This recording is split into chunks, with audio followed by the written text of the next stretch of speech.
Continuing education knows that at the end of the day, students want to graduate, and we can help them do that because we really listen to their needs, and we can offer them flexible options both within continuing education and across the campus. We don't take a cookie cutter approach. We realize each student comes with their own story. So whether it's a part-time student looking to complete a degree program or someone just looking for online courses, we're there to connect them to the resources of the university.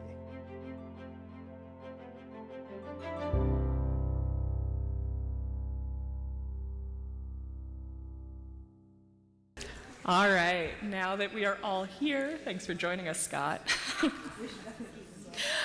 Thank you all for joining us for the 78th Annual Conference on World Affairs. I am your moderator for this panel. My name is Jessie Follett. I am the Assistant Director at the Center for Leadership here at CU Boulder. So today's panel is Young, Wild, and Free, How to Find Your Niche and Build Your Career. Now, before we get started, I would like to read the University of Colorado Boulder's land acknowledgement. The University of Colorado Boulder, Colorado's flagship university, honors and recognizes the many contributions of Indigenous people in our state. CU Boulder acknowledges that it is located on traditional territories and ancestral homelands of the Cheyenne, Arapaho, Ute, and many other Native American nations. Their forced removal from these territories has caused devastating and lasting impacts. While the University of Colorado Boulder can never undo or rectify the devastation wrought on Indigenous peoples, we will commit to improving and enhancing engagement with Indigenous peoples and issues locally and globally. We will do this by recognizing and amplifying the voices of Indigenous CU Boulder students, faculty, and staff and their work, educating, conducting research, supporting student success, and integrating Indigenous knowledge, consulting, engaging, and working collaboratively with tribal nations to enhance our ability to provide access and culturally sensitive support and to recruit, retain, and graduate Native American students in a climate that is inclusive and respectful. Thank you, and once again, welcome to CWA in today's discussion. So we will ask our attendees to remain respectful throughout the discussion and refrain from interruptions. Sign, banners, and noisemakers and all other audible disruptions are not permitted and will result in those responsible being asked to leave the room. Please silence your phones as well. We will have time allotted at the end for in-person audience questions, so please, if you have questions, I think they have note cards, so write those down and they will come up to me. They're very much encouraged. I want to hear what everyone wants to know from our panelists. So I want to kick us off and have our panelists introduce themselves. If you all would provide your name, your current career, and the journey that you took to get there, that would be awesome. Devin, start us off. Yeah. All right, hope folks can hear me okay here. I think the acoustics are quite good. My name's Devin Gray. I currently lead an advocacy organization called End Poverty in California, or EPIC for short. My journey was a little bit circuitous to get to this position. I trained as a lawyer, went to law school, ultimately decided not to practice after a summer internship at a big law firm in LA. I was like, this is going to be horrible for me, and I knew I was going to be bad at it because I was bored. I'm happy to get into the reasons for that. Ended up spending my third year of law school really trying to cultivate a network in politics that was non-existent to start with, and showed up one day at the campaign launch of Beto O'Rourke in Texas, came to El Paso not knowing a soul, bumped into the right people, and eventually got a shot to join the campaign as a policy advisor. And then from there went to, after that campaign crashed and burned, and I'm happy to talk about all the reasons why that happened as well, went to work for Governor Newsom in Sacramento as an aide to his chief of staff. After that, briefly ran for office and almost unseated a Republican incumbent, came 160 votes short in my very conservative hometown, which is its own story for a different day as well. I'm trying to give you a lot of material here. Went to a consulting firm and then was poached by the organization that I now lead by the former mayor of Stockton, California, Michael Tubbs, who was the founder of my org. So I've been doing it for the last 4 years, but it's not been a linear journey by any means. It's involved a lot of risk-taking and betting on oneself and trying to chase what was interesting rather than what was conventional. But I have absolutely no regrets, so happy to talk about it. Man, I don't even know. I think I always have backslashes in my title. I made up my career, so I call myself a creative conservationist because I like alliteration, and it gave me the vaguest title to do the most number of things that I enjoy doing. And the reason I came up with that title is because National Geographic wouldn't give me an award unless I had a designation. And what I was doing up until then that I got pulled in by Nat Geo was I focused on running mass media campaigns on wildlife trafficking, on sustainability issues. I just started taking over all of the advertising conduits and using that for issues that I cared about, and putting out campaigns that were graphically alluring enough where people would not shy away from looking at that content. Because I think primarily when we work in the environmental or social justice space, like the kind of stories that we talk about are very heavy, and it's very hard to look at. So you need to find a way for people to be able to ingest that storyline and then be able to participate. And so I try to make those things more captivating. And the way I got into that path was, weirdly enough, through studying fashion designing, as one does. And then I did systems design after that, which also did not layer on. But prior to that, I did biochemistry and environmental science. So I was just kind of all over the map throughout my life. But I've always been passionate about science. I wanted to find ways to integrate the arts with it. I love policy and regulation. I just love everything. And so I can't decide, and I just want to be a part of everything. And I think the more you're available and like willing to participate, and people just ask you, hey, do you want to do this? I'm like, sure, why not? So I also do stand-up comedy. I do like pretty much whatever floats my boat on any given day. And it all has become part of my career. So like I'm actually going to be doing a stand-up comedy climate talk later this year. You know, so it's like you can always find ways to integrate even the most bizarre skill set into things that you can get paid for, get known for, and it becomes part of your expertise. So just add that backslash on. Hi, my name is Alexa Messanzadeh. I'm really excited to be on this panel. I kind of have a similar leaning as Asher in terms of like the things that I'm interested in doing, but right now I'm the co-founder and CEO of Her Drive, which is a period poverty organization dedicated to providing menstrual care to populations in need, specifically Indigenous communities, low-income students, and immigrant detainees. That's a really big population right now, especially living in LA. It's also a really difficult population to access because, as everyone is familiar with, I think they're just hidden away from public sight. My background is not in social justice activism. It's not even in reproductive justice. I have my undergrad degree in neuroscience and behavioral biology. And with that, I did a lot of research in feminist neuroscience and also neuroethics. So my focus for my thesis was how the Iranian government uses social media as a tool for propaganda and censorship to basically skew what's happening inside of Iran. And they can do that because they're forcing a blackout for the entire population. We see that even now. I was looking at the Women Life Freedom protests because I have a personal interest in reproductive justice. And then I went on to get my master's at the University of Galway in gender, globalization, and rights. And there I continued my work where I looked at the Women Life Freedom protests and the role of iconography on social media in those protests, and I compared it to the Repeal the Eighth protests in Ireland, in Galway, Ireland.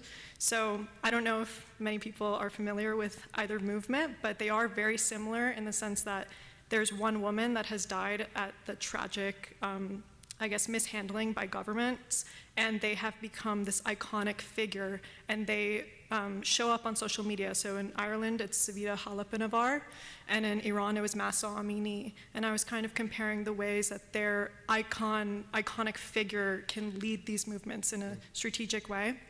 Now, I am in LA. I am a second year in law school.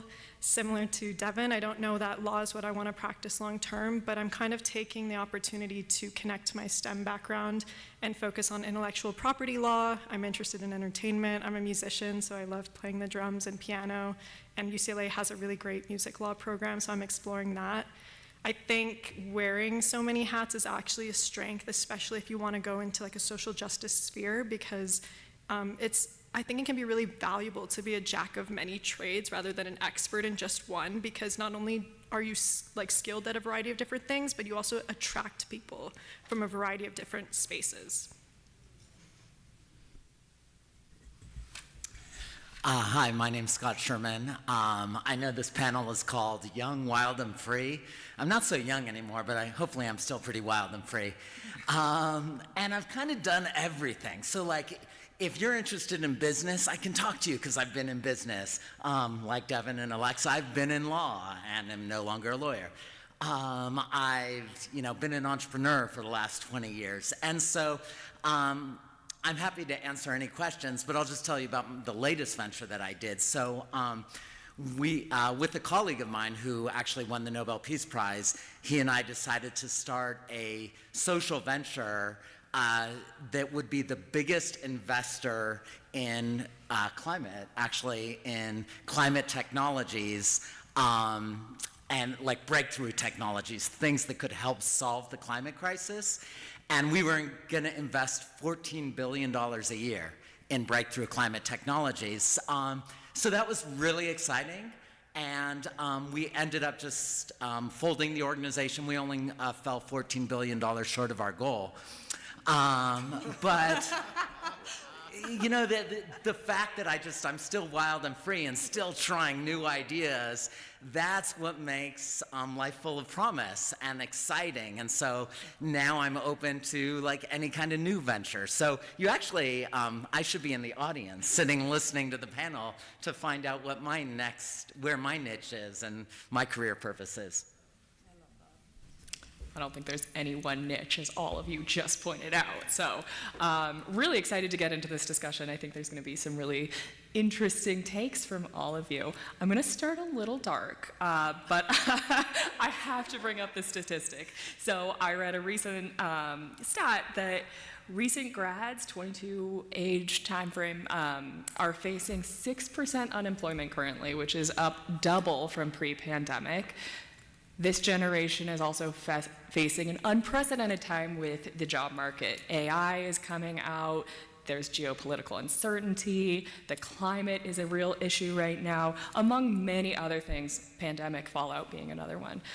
So I'm curious to know what all of you think of, and we were kind of talking about this in the green room, but what the traditional career path is. And I'm gonna make this really dark thing, I think, into a positive one, because historically, I think moments like this, all of this tension and all of these pressures really lead to a lot of new invention and creativity and innovation. So how do you see, or how have maybe past, when you were going into your careers, these tensions or these challenges, how did they spark innovation for you, or how can they now do that for students? I mean, I can go with this, which is, I think there are some of us who even have the opportunity, like, to be employable, and I was not one of those people. Like, it was just not in my DNA. Literally, no one would take me on, and so I had to come up with my path. If not, I was gonna eat, ramen for the rest of my life. And so I think for me, the reason why that was the case was partly I find routine really difficult. It's not something I enjoy.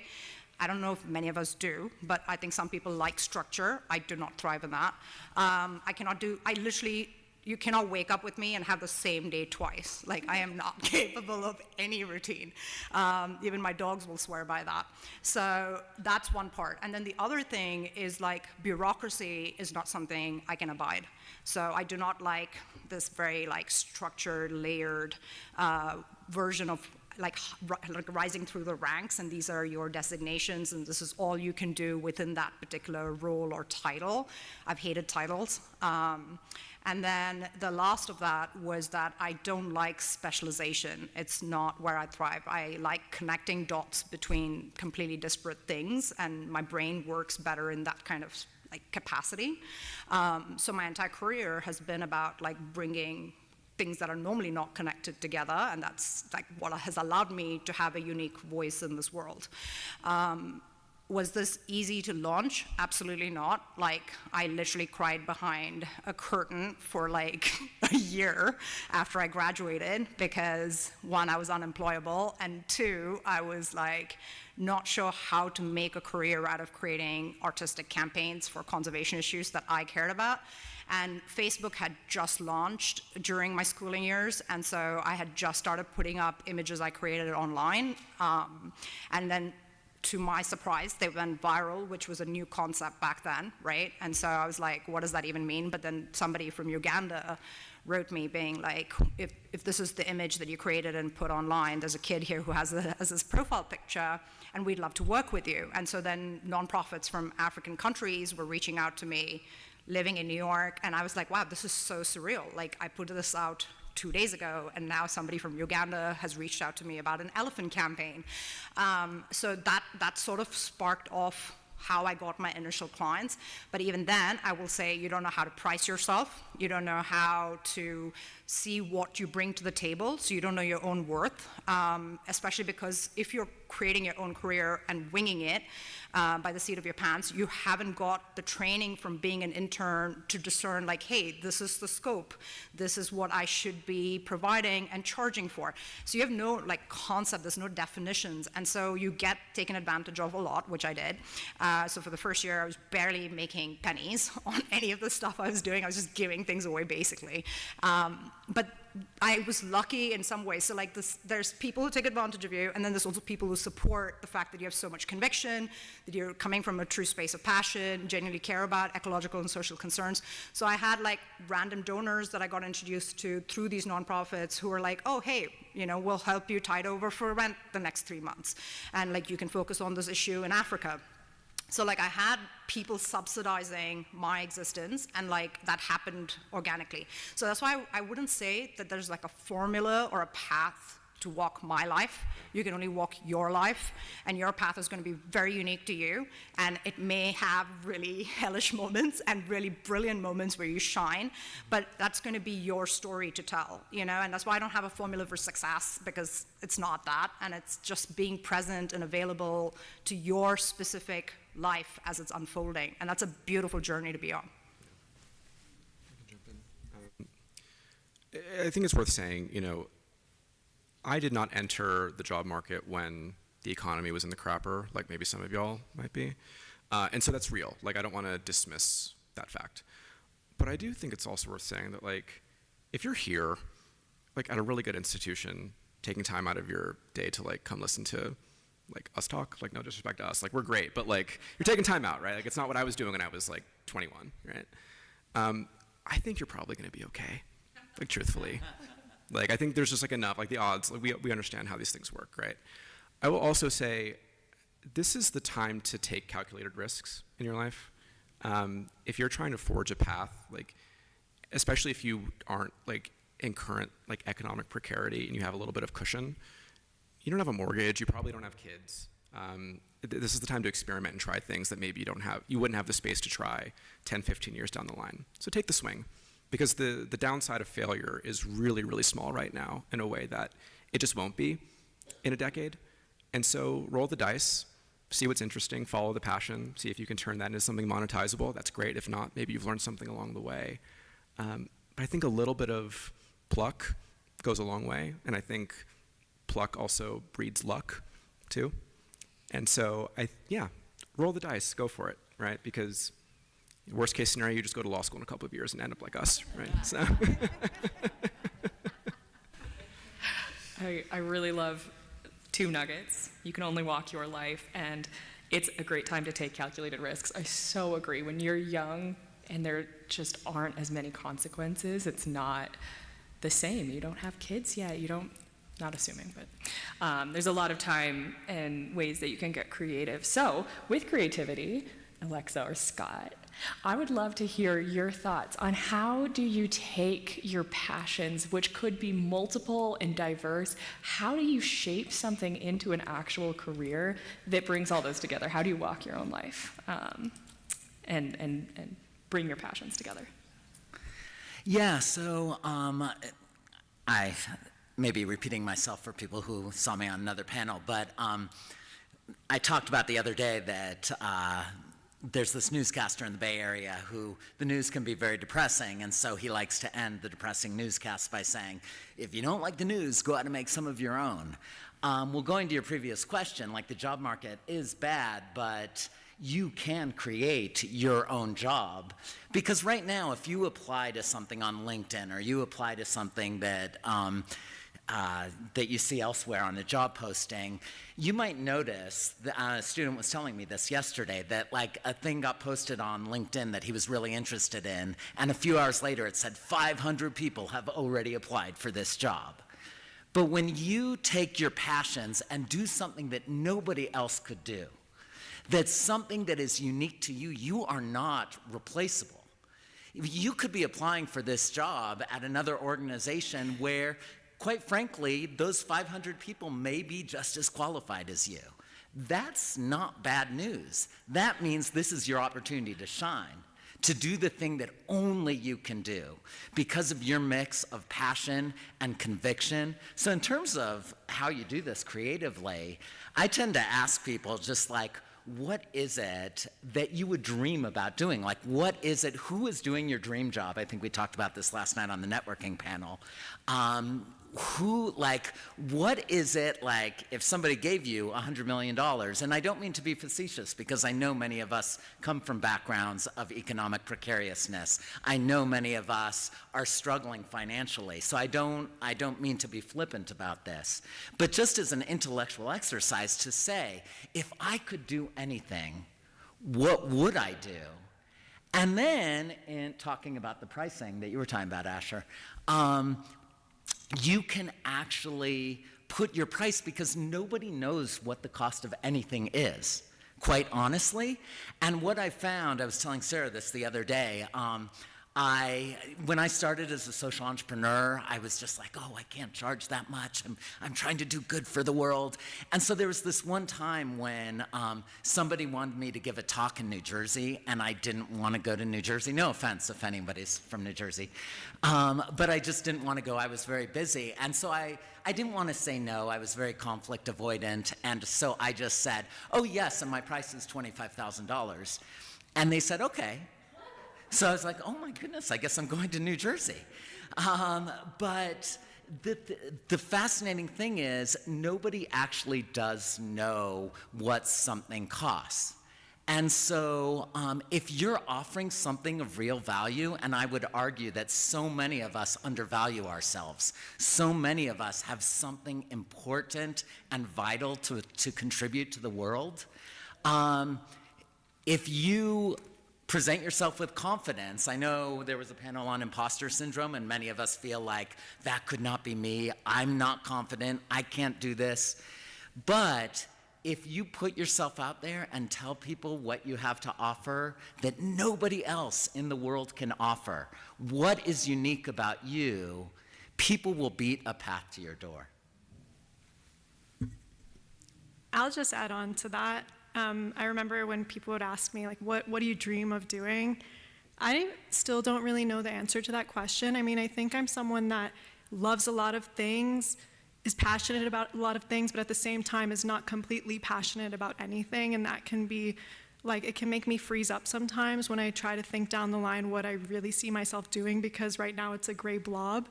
And I remember my professor, like, I was challenging her because she was my thesis advisor, and I was like, hey, like, I'm a neuroscience major, but I want to do this thesis about social media being neurotechnology, and I want to talk about the Women Life Freedom protests. Otherwise, I don't care to do a thesis because I need it to be relevant to what's happening right now.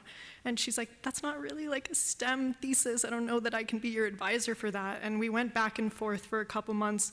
And I think the takeaway from that, she eventually accepted it, and she was very proud of it at the end, and I was proud of it too, because we went through a whole battle about it. But your path doesn't have to make sense to anyone but you. And as long as you have that in your mind and you can articulate it to people, like, that is what matters. Even now, I have people that told me, don't go to law school. Now when I update them on my life, they're like, okay, but weren't you gonna be human rights? Weren't you gonna be neuroethics? Like, I don't know, but like, I have some sort of articulation of what I wanna do, and just give me 5 years. The other thing I'll say about just like being a creative person and integrating that is, instead of trying to envision like a career that makes sense to you, I would think about what you enjoy outside of the professional sphere. So for me, I'm a musician. Why do I enjoy being in orchestra? It's because it's like I can prepare 50%, and then the other 50% is gonna be improv. Like, I'm a percussionist, so I frame the orchestra with rhythm. And if I'm off, the rest of the orchestra is off. It's a lot of pressure, but I like that And I think I've tried to like translate those skills into other fields, because you can feel that sensation in other places. You just have to know what to look for. Awesome. I have a question about how, I mean, obviously all of your careers have been varied, but in all of it, I've heard stories of some uncertainty or instability. How did you manage that? What did you do to get through that? What are some skills or processes? What do you do to get through all of that uncertainty or instability?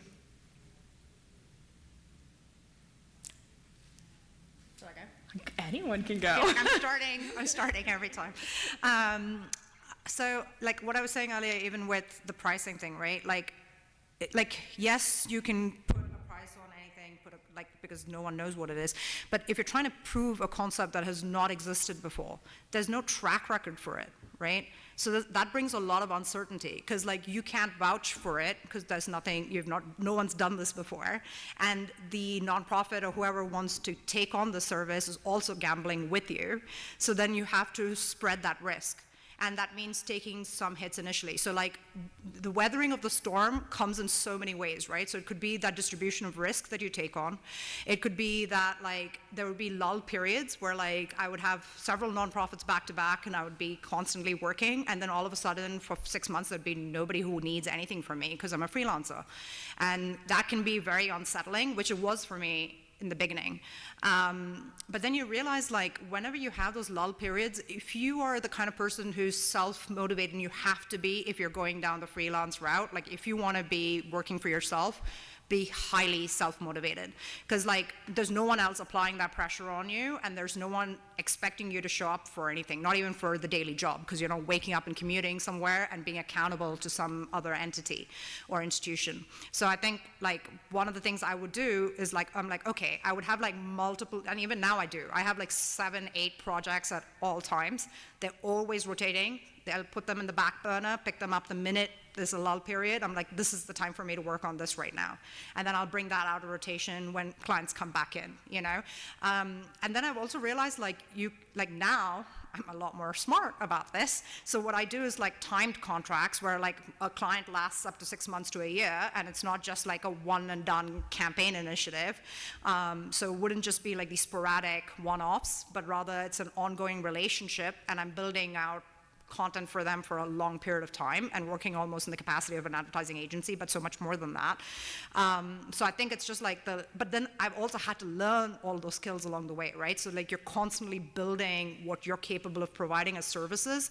So you can't just stay still and be like, this is what I did and I'm gonna get deeper and bigger on just that one train. Instead, you kind of vary out and like allow for as much of what you can be good at to all be available, and that way you can always mix and match that skill set and be like, this is all I can do for this client versus another client might be a different customization.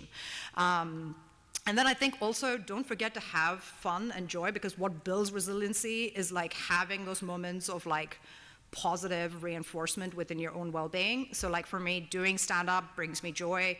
Being able to do like rock climbing brings me joy. So I do activities that allow me to have community outside of constantly just focusing on, is this going to bring me the next paycheck? Because that can be debilitating in its own kind of like spiral. And then lastly, I would say like resiliency comes from just knowing that like no one point, like doesn't matter what age you are, like that's one point I would disagree with you maybe a little bit, is like doesn't matter what age you are, like you will always have an opportunity to fail, and you'll always have an opportunity to succeed. And like I literally just built this massive tech company that got funded. It had like Fortune 500 clients. Everything was poised for success. I thought this was it. This was the jackpot I was gonna hit. And overnight, it tanked because Trump became president again, and like the Fortune 500s we'd signed on were like, we don't want optics into sustainability initiatives anymore. And what I'd built was an accountability mechanism on a blockchain ledger. And that level of transparency was not what anybody wanted anymore. So you could do everything right, and you could still fail. And that was like very disillusioning for me to work through for 2 years. But the thing that brought me back is realizing that is not your defining moment. Knowing that story is part of what you brought to the table, and how you bound back from it is what your story ends up being, right? So I think just take it all in a pinch, like with just a good stride, because time moves on, and then you'll be okay. Like you'll think it's the end of the world, but then it'll be okay. The question is, how do we tolerate uncertainty, right? The frame that I always tried to have, and I think it certainly applies to folks who are in school and then going into the job market and trying to make sense of the next chapter of your life, which is you're on the precipice of a really great adventure right now. And those adventures you'll have many adventures throughout your life, but I do think that they are more plentiful in this chapter, or at least they are, I don't know, again, there's just like less risk, like there's less to lose, right? Because you haven't spent decades building something up, right? In my case, I was super fortunate to end up at a fancy law school despite being like a first-gen college student. And my feeling was I was kind of playing with house money in terms of the decisions that I was making afterwards. I think the truth is like all y'all are kind of playing with house money to a certain extent. Like it's a real privilege to obviously be at a school like this and to be in this part of the country in a great place. And so, like I said before, I do think there is, it is important to understand that there is an appropriate level of risk tolerance that you should have in charting out that next course. So when I decided to walk away from the big law salaries are like criminally absurd because they do some sort of borderline criminal stuff, right? And it's like, all right, well, I'm gonna go join this presidential campaign that predictably did not go very well. It's like, I'm gonna walk away from this, and I was unemployed in 6 months afterwards. But it was like the single most important thing that happened in my career because it catalyzed every other opportunity that I've had since then. And so all that's to say, play like you have house money right now. The costs are very low for most people in your position. And you can tolerate the uncertainty because the stakes are actually like not that big. I'll revise that. I think the stakes are big because inaction is like actually the consequence of, that's like the worst case scenario, like not taking advantage of this. The opportunity cost is quite high if you don't take big, bold action. But the downside after you take action is relatively low. So it's a little bit paradoxical. But lean into the uncertainty because, I don't know, I feel like life, for most people, though it shouldn't be this way because I think we should continue to try new adventures as we get older, but for most people, uncertainty actually decreases as we go forward, for better or worse. So embrace it. Yeah, I'd love to add to that sense of adventure. So there's fascinating research that some of you may know from Ali Crum at Stanford and Jeremy Jameson at Princeton that looks at this notion of reframing stresses as exciting challenges and as fun. And their research is amazing. I think there's a book called like The Upside of Stress that talks all about this and talks about many of the research findings. But just as one example, they took people who were going in to take the GRE. So this is really important to go to grad school. And some of them, they said, you may be feeling sensations of stress. And we know from research that stress causes your body to malfunction. And, this seems like a very unethical experiment, by the way. And others, they said, we know that when you get those butterflies in your stomach and everything, it's actually a sign that you're going to perform really well. And the people that they told, and this was, the gold standard, randomly assigned, double-blind test, the people who got the message that those feelings that normally we associate with panic, if you interpret them as this is a sign that you're about to have a fantastic performance, those people scored on average hundreds of points higher on the GRE, which is the big difference between getting into like a medium level grad school and an outstanding grad school. So being able to reframe this, one of the things that I used to do is reframe failure. So as I've mentioned, one of the things that I do is I train young people to go out and be entrepreneurs and innovators. And we do this exercise where I tell everybody, your goal over the next 45 minutes is to go into the community and fail as many times as you can. And I have everybody do this in groups, and people are like, what do you mean? What am I supposed to do? How are we supposed to fail? I said, it's up to you, be creative. I said, there are only 4 rules. You cannot do anything illegal. You cannot do anything that would put yourself in harm's way or anyone else in harm's way. You can't harass anyone, and obviously you can't do anything sexual.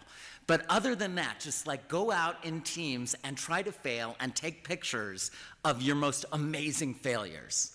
And some fascinating things happen. First of all, people keep failing at failing.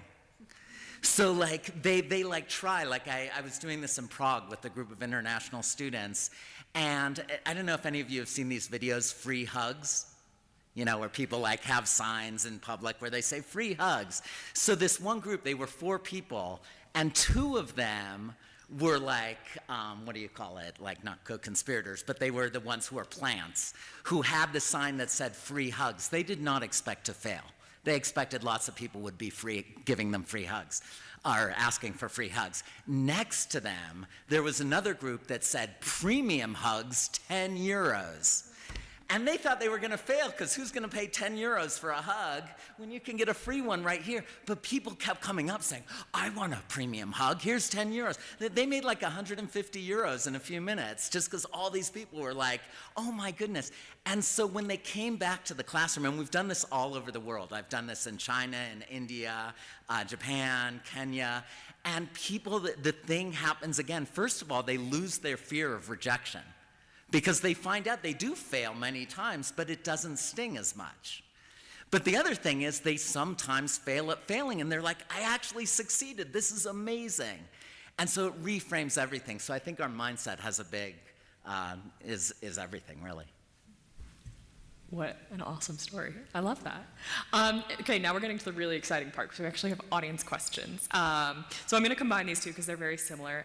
And it's all about networking. So the questions are, a lot of opportunities come from the people you know. And the other question is also, it takes money and connections to climb that ladder. So if you have neither money or connections, how do you get out there and network? How do you start building that in order to succeed in whatever it is, the career that you want to make? Cold email. Just keep cold emailing. I feel like I was the princess of cold emailing in undergrad. It's all I did. And it kind of goes into what you were saying about fear of rejection. Like 99% of the time, you're not even going to get a response. So that's not even a rejection. That's a win in and of itself. And when you do get a response, typically it's going to lead to something pretty cool. So I'll give a couple examples. One, the only way I got involved in feminist neuroscience is because I was trying to bridge the gap between my background in neuroscience and the work I do with HerDrive. So I cold emailed like the dean of our college, who also happens to be a feminist neuroscientist by practice. And if you don't know what this is, I didn't know what it was either. But basically, it's the study of how sex differences in the brain are represented in clinical studies and in regulations, and how the results from those studies actually transfer to media and then change the way that we perceive differences between men and women culturally. So it's very interesting work. I was very excited. She was like, okay, I'll take you on as an RA. I was like, wait, really? I didn't expect a yes. So that was a fantastic opportunity from undergrad. And then not a professional example, but just a fun one. I don't know if anyone has seen All of Us Strangers. It's the movie with Andrew Scott and Paul Mescal.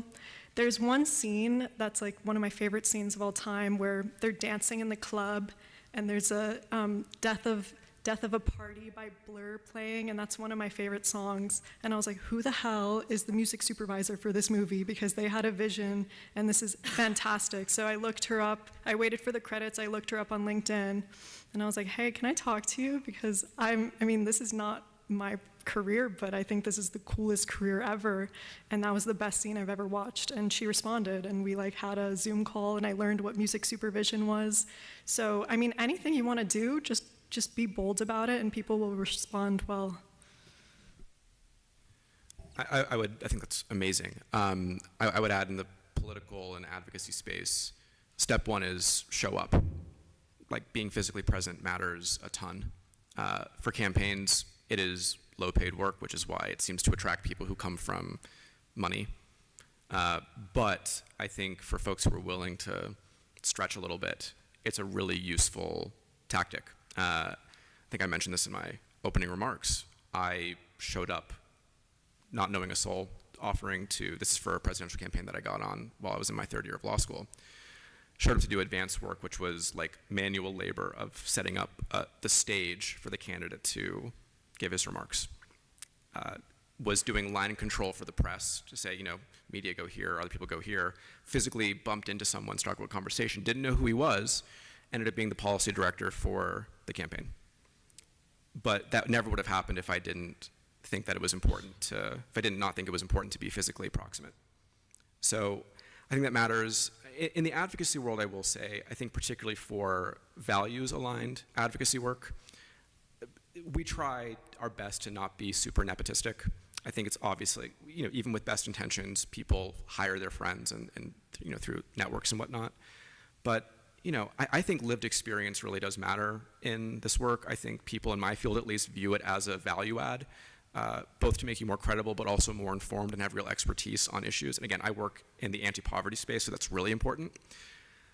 So if you don't come from money or pre-existing networks, show up, yes, but also I would frame your experience as an asset to the extent that it's possible to do so, because I think that that's a really useful selling point, and in certain industries, people will already be there with that frame of, maybe you didn't come from, you didn't have a silver spoon, but the experiences that you had are an asset, and I think increasingly that is the culture in the advocacy space.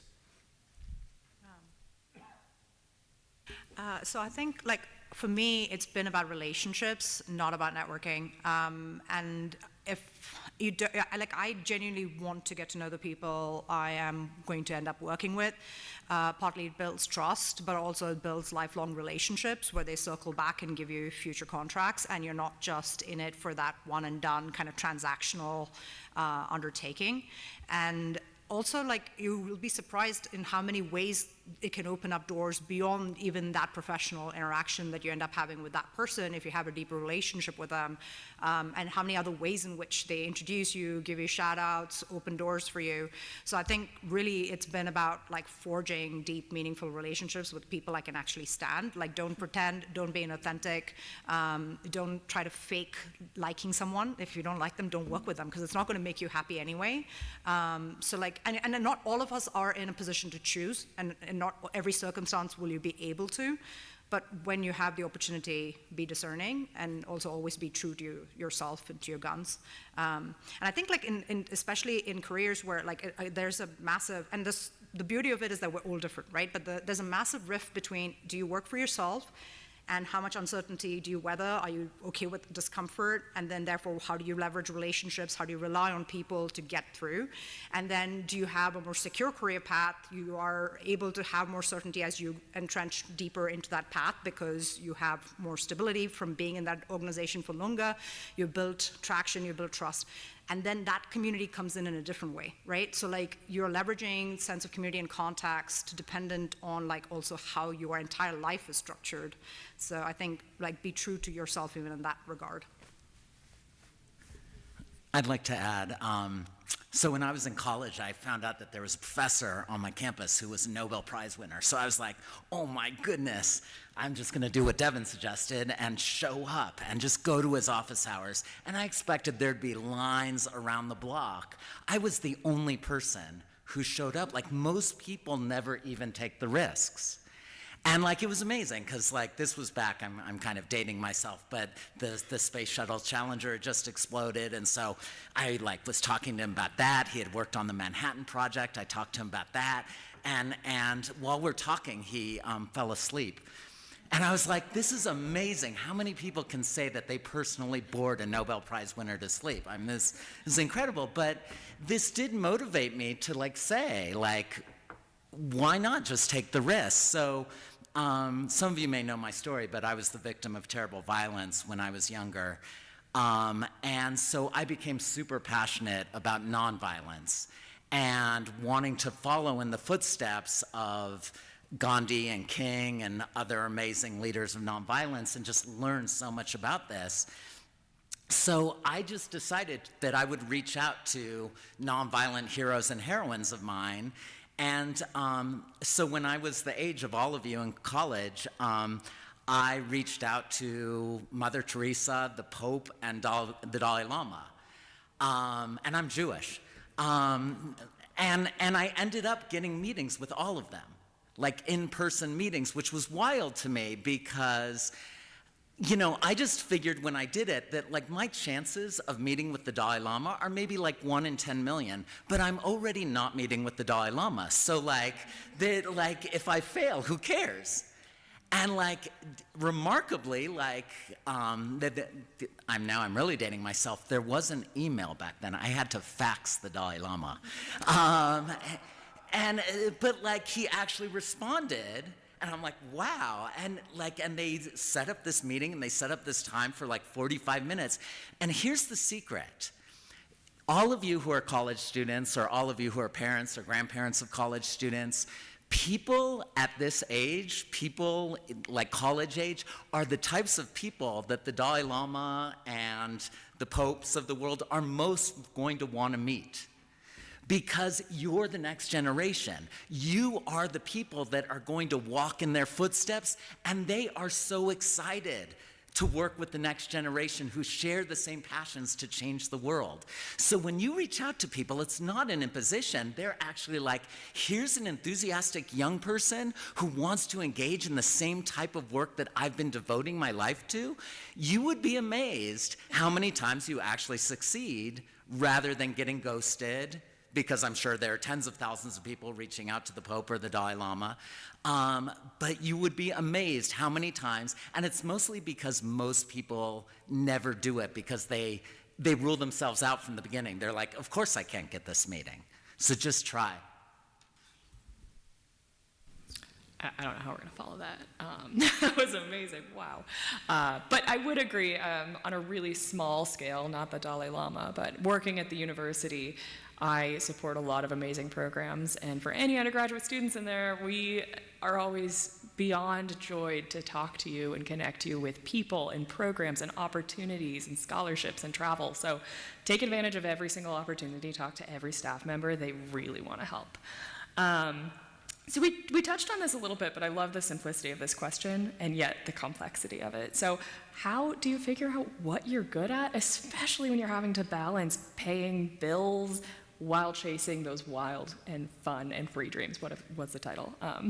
So I'd love to hear, how do you find out what you're good at while still having to be an adult?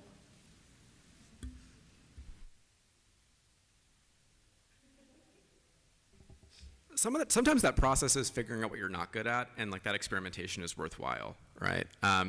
But the sort of shorthand for me was, what do I find genuinely interesting? Where is my curiosity going to make the long nights easier when you're doing the work? I think every job that's worth having is probably going to have its challenging moments, but which ones, which career fields, which issue areas are the ones where obtaining depth and having to spend a lot of time on something to really become a master of it, where does that satisfy your own innate curiosity?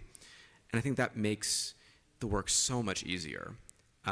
And I'll say, this is not the time to be balancing concerns where you're balancing, interests versus earning potential. I just don't think that's the calculation right now. You'll make the money back. And maybe you're not going to be a centimillionaire or anything, but you'll have a fine career if you're doing something that you're interested in, because if you're interested in something, you're much more likely to be good at it. And if you're good at something, you'll always be able to find work and like good pay. So chase the curiosity. I think that's really the key. And when we were talking to some students last night at this networking event, I do think that one of the things that came up a lot in our conversations where students were asking, how do I break into an industry? How do I meet people? How do I build up a network? Curiosity was something that came up time and time again, that being able to demonstrate a genuine, authentic curiosity in what people do and how you can contribute and how you can learn genuine things from people. I think that propels people into the eyesight of folks who make decisions and can open doors for you. So chase the curiosity. For me, I would say, I never pursued, I can only speak from my lens, so I'm just going to own that. I never pursued definition or money, and it's not because I had the privilege to count back on money, it's just that it was not on my radar. I just genuinely cared about the issues that I wanted to throw myself into. And in doing that as blindly as I did, the path opened up. But what I have always valued more than money is experience. And for me, that's been out in nature in the wild. I wouldn't trade like the encounters I've had with sharks or like with lions or being out in the Serengeti and waking up and trying to take the first picture out as a National Geographic explorer and I got stuck in a giraffe's butt. So like those were the moments that I'm going to like take with me, and like that's more than a career, you know, that's just like life stories. It's who you are, it's how you've been through like years of your existence, and you've had these extraordinary encounters. And I think like that you have to really ask yourself, like, when you're trying to define this notion of a career, like, what does that mean to you? What are your values and priorities? And like, what are you trying to scope it out as, right? And like, I think the more open you are, the more receptive and available you are, the more like life can allow for things to occur, like dynamically, spontaneously. And like, I don't know, I feel like you don't have to have a traditional trajectory, or you don't have to have a prescribed path. And I think educational systems set you up for that, because they make you specialize, and then they like, this is the track you're on, and you have to get a job in this. And I have literally never used my degree, you know? And so like, it just goes to show, like, but I'm still learning. I'm always a student, and I have to learn even now in order to be relevant tomorrow. And so I think just like, see what brings like your life together in a full, wholesome, happy way that makes you get out of bed every morning like with joy, because that's not something you can trade, and you can't like get that back, you know? So don't live a life where like you, like I know some friends of mine who actually say that, and that's when you feel like, wow, like it shouldn't feel that way for a career, where you wake up and you're like, I don't want to be doing this. I don't want to show up, and I'm still doing it against my own like entire construct, like my whole body saying no. Life's too short for that, and like it's not worth that, you know? Like you have the choice, you have the agency, like always be courageous enough to exercise that. Powerful way to end. Okay, and this question might be really good for Alexa and Devin, but how do you find your niche in a more rigid institution like law or medicine, which maybe is harder to answer too, but how do you find that niche? So I'm still kind of figuring that out, but I think the first part is like, if you're going to an institution like law or medicine, go in with the attention that you're going to do it on your own terms. Like the whole reason why I chose UCLA, by the way, I was in my master's, I was in Ireland. The only reason why I applied for law school is because I was like, this might be the most free time I'll ever have in any year of my life. So I might as well like do this application process, because I think it's going to take a lot of my time, which it kind of did, but I also kind of half-assed it. So, I mean, it was fine, it worked out. But I committed to UCLA, having never seen the campus, having visited LA once, thinking I might actually hate LA because it was so different from all the other places that I'd lived. But I had this impression of the school that it was going to be a more relaxed culture, because I think in law school there is that gunner mentality, that reputation, and I wanted to avoid that at all costs, because that's not my personality. And if I'm already going to commit to an institution that I don't fully align with, and I don't know if I see a trajectory beyond it, I need to enjoy those 3 years of my life, because I'm in my 20s. I don't want to like lose that to just working constantly. That's not my personality. So just have faith in like the things that you truly value on the day-to-day basis, not just like professionally what's the best choice for you, but like personally, because socially the past couple years being in LA have been like some of the best years of my life, and I wouldn't have traded that decision for anything. But I think if I went for prestige over culture, that would have been a much different experience for me. Plus one to all of that.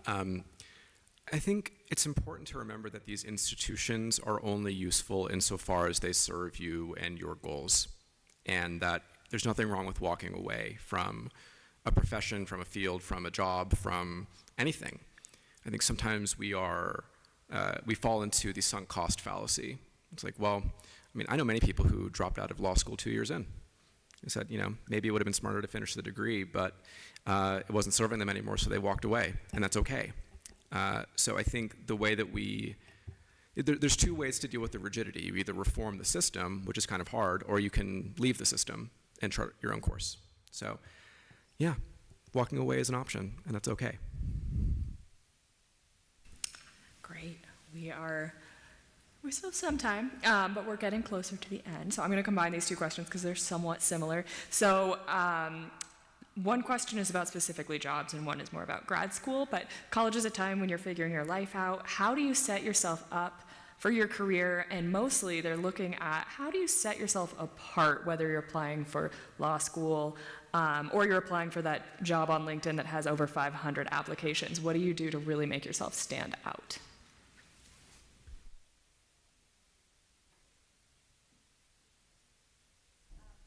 So I would say like what Scott was talking about earlier, like don't be afraid to jump into taxis as people are pulling away to the airport to have a conversation with the expert. Like I did that, and that's how I got involved with the BP oil spill, which put me on my career path. So like I think just don't make any apologies, and like if you care about something, just get in it, you know, like don't apologize for caring, don't hold yourself short of showing up fully. Because it's the extent to which you are willing to put yourself out there that you're going to see the reciprocity from that context, from that world. And so I think like when it comes to anything to do with like shining in a trajectory from being in the sort of insulated atmosphere of being at college, you may not know, like the world circumstance might be something so specific. Like when COVID was happening, like how did we even know about how to prepare for that, right? So there could be externalities that register for you in such a unique way that you're like, you may not even be doing what you're doing in college. Like that degree might not be what you're inspired by the minute you get out into the world. And if something else is happening that gravitates you toward it, just go there, right? Like lean into that like intuitive call or that deep conviction that you feel, and I think that would set you towards the path that you're meant to be on. Yeah, there was a fascinating study of the MacArthur Genius Prize winners. So many of you may know about the MacArthur Genius Prize. Like every year, say, a few dozen people are called up, and it's all mysterious. Nobody knows who the electors are and who chooses the MacArthur Geniuses. But every year, people from the arts, people from music, people from academia, people from science are called up and they're said, you're a genius, and we're gonna give you a grant with no strings attached of up to $1 million to just continue doing your great work and not worry about finances. And so somebody was like, since we don't know what the rules of the game are, like, can we figure out what is it that makes a genius? And interestingly enough, and this goes to the question that was asked, how do you stand out? They found that people who are geniuses are people who took disparate parts of your life. So like Alexa, doing music, doing neuroscience, doing law, like doing all these things that seemingly are disparate, you're a genius. But seriously, it really is about people who see connections where nobody else saw them. That's how you stand out. If you pursue a conventional career and just you're an econ major and you take lots of econ classes and you apply to econ grad school, whatever, you're not necessarily going to stand out. But if you're an econ major who also is fascinated by percussion or whatever it may be, then that does set you apart and you can converse in a way, and you might see these connections where you're like, you know, there's something about percussion that actually applies to the theory of competitive advantage or whatever it may be. And that's where creativity comes through, breakthroughs, often the most innovative breakthroughs of these geniuses come through because they see connections where nobody else saw them. So stand out by taking all the things we talked a lot about curiosity, the things that you're curious from different parts of your life that you don't think are necessarily good for your career, and make a career tying them all together.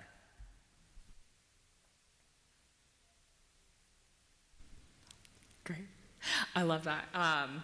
Sue's really focusing on curiosity. That's kind of our theme for the year. So I love how much that's come up because we CU Buffs are all about curiosity. Okay, well, we're out of audience questions. I would love to hear, okay, this is kind of silly, but this is an activity I do with myself all the time, and I brought it up in the green room. What do you all want to be when you grow up?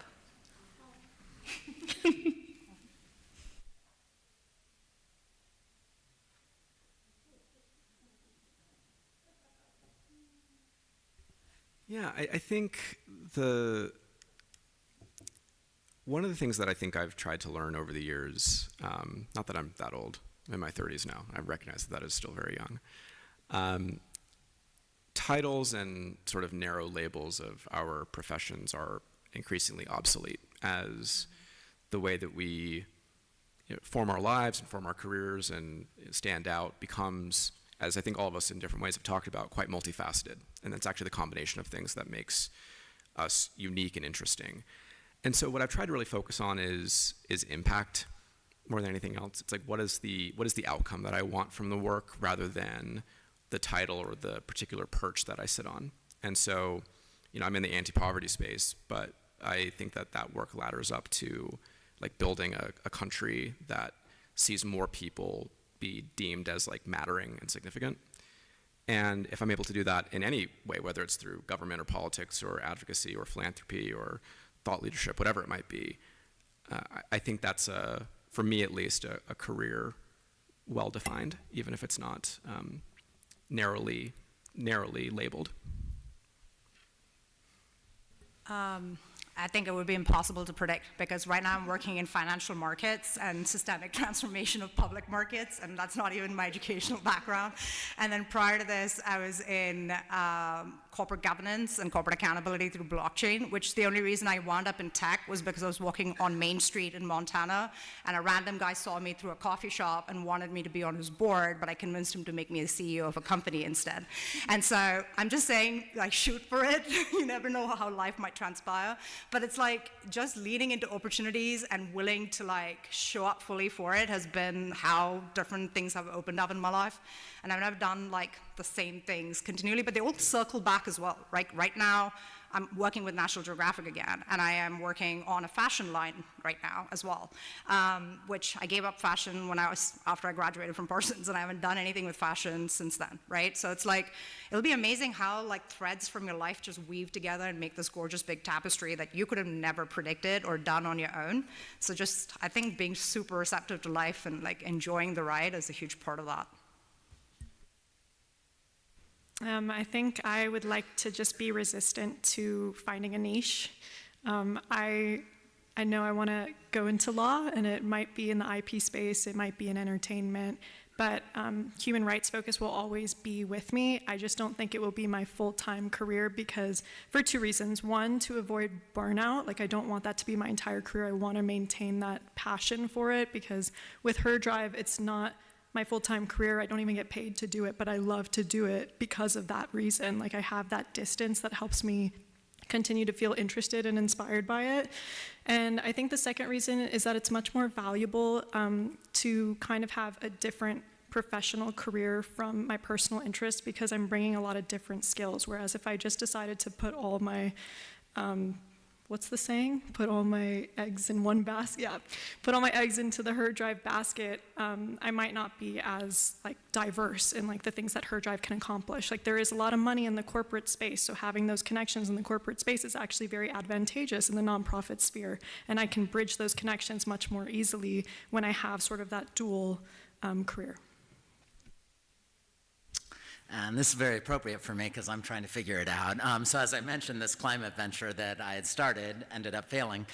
And so I really need to listen to the advice that all of you are giving and that I'm giving. I should listen to myself.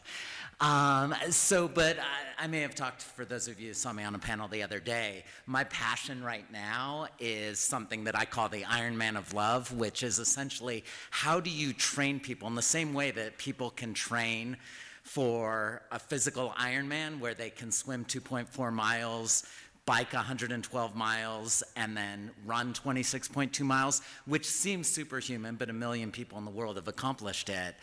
I was thinking, can we help young people, and actually all people, achieve what seem like superhuman levels of kindness, compassion, generosity, love, altruism, heroism? There's actually scientific research into all of these fields. We can measure these things, we can train it, and this is not part of our education at all right now. And in an age of AI, these are the core human skills, and I would add connection and curiosity.